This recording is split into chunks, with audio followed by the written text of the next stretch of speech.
সম্প্রতি আসামের মুখ্যমন্ত্রী হিমন্ত বিশ্ব শর্মা একটি মারাত্মক অভিযোগ তিনি করেছেন। একবার তথ্য দিয়ে তিনি দেখিয়েছেন যে আসামে এই মুহূর্তে মুসলিম জনসংখ্যা প্রায় 40% ছুঁইছে এবং যেভাবে অনুপ্রবেশ হচ্ছে, মুসলিম অনুপ্রবেশ হচ্ছে, বিশেষ করে রোহিঙ্গা, আগামী দিনে আসাম মুসলিম অধ্যুষিত কোনো রাজ্য হয়ে যেতে পারে বলেও তিনি আশঙ্কা করছেন।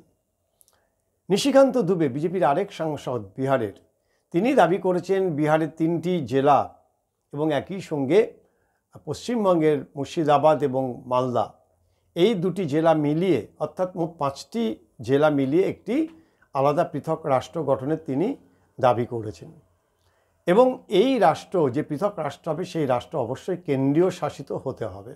তার কারণ, তার দাবি যে কোনো রাজ্য সরকারই এখানে সে আইনের শাসন প্রতিষ্ঠা করতে পারেনি।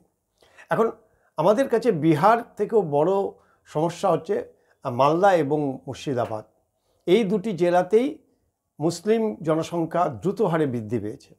একই সঙ্গে তৃণমূল শাসনকালে ওই এলাকাতে বেশ কিছু এমন ঘটনা ঘটেছে, তাতে নিশিকান্ত দুবে যে দাবি করেছেন তাকে কিন্তু খুব একটা উড়িয়ে দেওয়া যায় না। অর্থাৎ সেখানে আইনের শাসন প্রতিষ্ঠা হয়নি। আমরা যদি প্রথমে অসমের দিকে তাকাই, তাহলে অসমে হিমন্ত বিশ্ব শর্মা তিনি যে দাবি করেছেন এবং তিনি তথ্য দিয়ে দেখিয়েছেন যে যেভাবে রোহিঙ্গা থেকে অনুপ্রবেশ ঘটছে, তাতে আসামের যে বৈচিত্র্য, আসামের মধ্যে হিন্দু মুসলিমের যে ভারসাম্য, সেটা কিন্তু নষ্ট হয়ে যাবে। এবং একটা সময় খুব বেশি দেরি নেই, যে তিনি যেটা আশঙ্কা করছেন যে খুব বেশি দেরি নেই যে যেখানে আসামকে মুসলিম রাজ্য হিসাবে পরিগণিত হতে পারে, অনেকটা ওই হায়দ্রাবাদের মতো আর কি। এখন আসামের মানচিত্র, আসামের পরিস্থিতি, আসামের সমস্যা, সেটা আসামের মুখ্যমন্ত্রী বা তাদের রাজ্য সরকারের হাতে।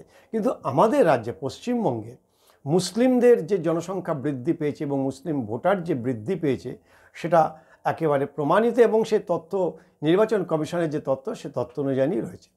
এই মুহূর্তে পশ্চিমবঙ্গের যে জনজাতির যে জনসংখ্যার যে এখানে বিন্যাস রয়েছে, সেই অনুযায়ী যদি ভোটের যে নির্বাচন কমিশনের যে তথ্য এবং একই সঙ্গে যদি তাকে যোগ করা যায়, তাহলে দেখা যাবে যে পশ্চিমবঙ্গে প্রায় 125টি বিধানসভা মুসলিমদের প্রাধান্য বেশি, যার মধ্যে প্রায় 90টি আসন সরাসরি মুসলিমরা কিন্তু জয়লাভ করার মতো তাদের যে পার্সেন্টেজ, ভোটিং অফ পার্সেন্টেজ, সেই পার্সেন্টেজ কিন্তু রয়েছে। ফলে তৃণমূল শাসনের আমলে মুসলিমদের যে ভোট, সেই ভোট ব্যাংক পুরোপুরি তৃণমূল কংগ্রেসের পক্ষে যাচ্ছে বলেই তৃণমূল কংগ্রেস ক্ষমতায় আছে, এ কথা একটা অত্যন্ত বোকা এবং মূর্খ লোকও বলতে পারবে। 2006 সালে বামফ্রন্ট যে 235টা আসন পেয়েছিল, তার পেছনের যে অঙ্ক, এই 125টি যে মুসলিম প্রাধান্য যে বিধানসভাগুলি আছে, তার মধ্যে 102টি আসনে জয়লাভ করেছিল বামফ্রন্ট। ফলে বামফ্রন্টের পক্ষে রাজ্য সরকার গঠন করা কোনোটাই সমস্যা ছিল না। কিন্তু 2011 সালে সম্পূর্ণ চিত্রটা বদলে যায়। 125টি আসনের মধ্যে 95টি আসন তৃণমূল কংগ্রেস পক্ষে আসে।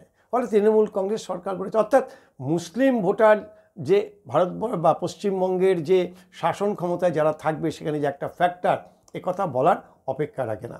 এখন রাজ্য ভাগ হবে কি হবে না, সেটা কেন্দ্র সরকারের অধীন, কেন্দ্র সরকার সেটা বিচার করবে। একই সঙ্গে রাজ্য সরকার যদি চান, তার উপরে নির্ভর করে, কারণ এটা একটা যে আমাদের ভারতবর্ষের যে গণতন্ত্রের যে গঠনতন্ত্র, তাতে একা কেন্দ্র সরকার কোনো সিদ্ধান্ত নিতে পারে না। কিন্তু আমরা মুসলিমরা কেন বারবার তৃণমূলের পক্ষেই ভোট দিচ্ছেন? তৃণমূলের আমলে কি মুসলিমরা ভালো আছেন? একদমই না।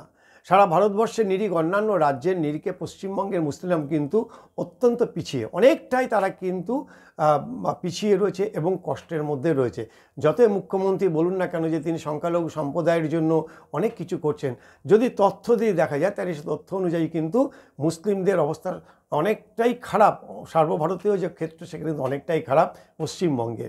নানা অবিচারের শিকার তারা হয়েছে, বৈষম্যের শিকার তারা হয়েছে, কিন্তু তা সত্ত্বেও তারা তৃণমূল কংগ্রেসকে ভোটটা দিচ্ছে একটি কারণে, যেখানে এই বিজেপির যে হিন্দুত্ববাদী যে তাদের যে প্রচার বা তাদের যে এজেন্ডা, সেই হিন্দুত্ববাদী এজেন্ডার কারণেই কিন্তু মুসলিমরা বাধ্য হয়ে তৃণমূল কংগ্রেসকে ভোট দিয়েছে। পেশার খাতিরে আমি অনেক মুসলিম জনসাধারণ যারা রয়েছেন, সাধারণ ভোটার যারা রয়েছেন, সাধারণ মানুষ যারা রয়েছেন, তাদের সাথে কথা বলেছি। এমনকি ইমাম যারা মূলত পরিচালনা করে তাদের যে পবিত্র যে মসজিদ, সেই ইমামদের সাথেও আমরা আলোচনা করেছিলাম। তাদের একদম পরিষ্কার বক্তব্য যে বিজেপিকে মরে গেল মুসলিমরা ভোট দেবে না। তার কারণ, প্রথম কারণ হচ্ছে তাদের যে মুসলিম বিরোধী তাদের যে মানসিকতা এবং হিন্দুত্ব যে বাদ, সেই কারণেই তারা রাজনৈতিক কারণে বিজেপিকে ভোট দেবেন না। তাহলে তারা কেন তৃণমূলকে ভোট দিয়েছেন, আমাদের প্রশ্নে তারা একটা অবাক করা তারা একটা উত্তর দিয়েছিল। তারা বলছে তৃণমূলের আমলে আমরা বামফ্রন্টের চেয়েও খারাপ অবস্থায় রয়েছি, কিন্তু তা সত্ত্বেও তৃণমূলকে আমাদের ভোট দিতে হচ্ছে কারণ আমাদের নিরাপত্তার বিষয়। কংগ্রেস এবং সিপিএম কোনো সময়ই পারবে না যে তৃণমূলকে বিজেপিকে হারানোর জন্য, কারণ এই মুহূর্তে তাদের সংগঠন প্রায় নেই এবং মানুষের মধ্যে যে একটা বিশ্বাস ভরসা এই দুটো দলের প্রতি কারোরই নেই। সেই জায়গায় তৃণমূল কংগ্রেস এখনও পর্যন্ত একটা শক্তিশালী ভিতের উপরে দাঁড়িয়ে আছে এবং মুসলিমরা মনে করছে যে বিজেপিকে যদি হারাতে পারে এই পশ্চিমবঙ্গে, তাহলে একমাত্র তৃণমূলই পাবে। সেই কারণেই তাদের ভোটের প্রায় 90% তৃণমূলের পক্ষেই যাচ্ছে এবং যে কারণে বারবার তৃণমূল কংগ্রেস প্রত্যেকটি নির্বাচনে জয়লাভ করছে। কিন্তু এভাবে কতদিন চলবে? মুসলিমরাও তো তাদের যে বৈষম্য, তাদের যে অবিচার, তারাও হয়তো একদিন ঘুরে দাঁড়াতে পারে। স্বাভাবিকভাবে তৃণমূল কংগ্রেসের একটা সময় শক্তি ক্ষয় হবে, একটা সময় হয়তো তারা ক্ষমতা থেকে সরেও যাবে, কিন্তু সেই সময় কি হবে? পশ্চিমবঙ্গের নতুন করে কোনো রাজনৈতিক সমীকরণ কি দেখা দিতে পারে? মুসলিমদের মধ্যে যে প্রাধান্য, মুসলিম ভোটাররা সারা পশ্চিমবঙ্গের যে বিধানসভায় যে কটি আসন রয়েছে 294-এর মধ্যে প্রায় 125টি আসনে তারা যে ফ্যাক্টর এবং 90টি আসন তারা একেবারে সরাসরি প্রায় জয়লাভ করতে পারে, এরকম একটা যদি পরিস্থিতি হয়, তাহলে এমন কি হবে না যে হয়তো একদিন ভবিষ্যতে দেখা যেতে পারে মুসলিমদের আলাদা কোনো রাজনৈতিক দল হলো, ঠিক যেমনটা হায়দ্রাবাদে হয়েছে। এখানেও কিন্তু আব্বাস সিদ্দিকী খুব তাড়াতাড়ি সে জনপ্রিয়তা লাভ করেছে সেকুলার ফ্রন্ট তৈরি করে, কিন্তু যদি কোনো সময় একেবারে সরাসরি মুসলিম লীগ জাতীয় বা মুসলিমদের একটি কোনো রাজনৈতিক দল তৈরি হয়, তখন সেক্ষেত্রে কি পশ্চিমবঙ্গের রাজনৈতিক সমীকরণ বদলে যাবে না? এই প্রশ্নটা কিন্তু ভেবে দেখার সময় এসেছে। ফলে পশ্চিমবঙ্গের এই মালদা, মুর্শিদাবাদ সহ একাধিক জেলা, যেই জেলাগুলিতে মুসলিমদের প্রাধান্য বেশি, সেই জেলাগুলিতে যে আইনের শাসন প্রতিষ্ঠা করার দরকার, সেখানে কি তৃণমূল কংগ্রেস সত্যি সত্যি করতে পারছে? সম্ভবত না। অন্ততপক্ষে বিভিন্ন সংবাদ মাধ্যম, বিভিন্ন সংবাদপত্রে যে বারবার করে খবর উঠে আসছে, তাতে কিন্তু একথা বলা যেতে পারে যে একদিকে মুসলিমরা যেমন তারা নিরাপত্তার অভাব বোধ করছে, তেমনি পাশাপাশি পশ্চিমবঙ্গের রাজ্যের আইনের শাসনও কিন্তু সেখানে প্রতিষ্ঠা হয়নি। বিভিন্ন তথ্য থেকে যেটা জানা গেছে, শুধুমাত্র হাওড়া সিটি পুলিশ প্রায় 55 থেকে 56টি মতো দাঙ্গার তারা এফআইআর লজ করেছে। সারা রাজ্যে একাধিক দাঙ্গা হয়েছে।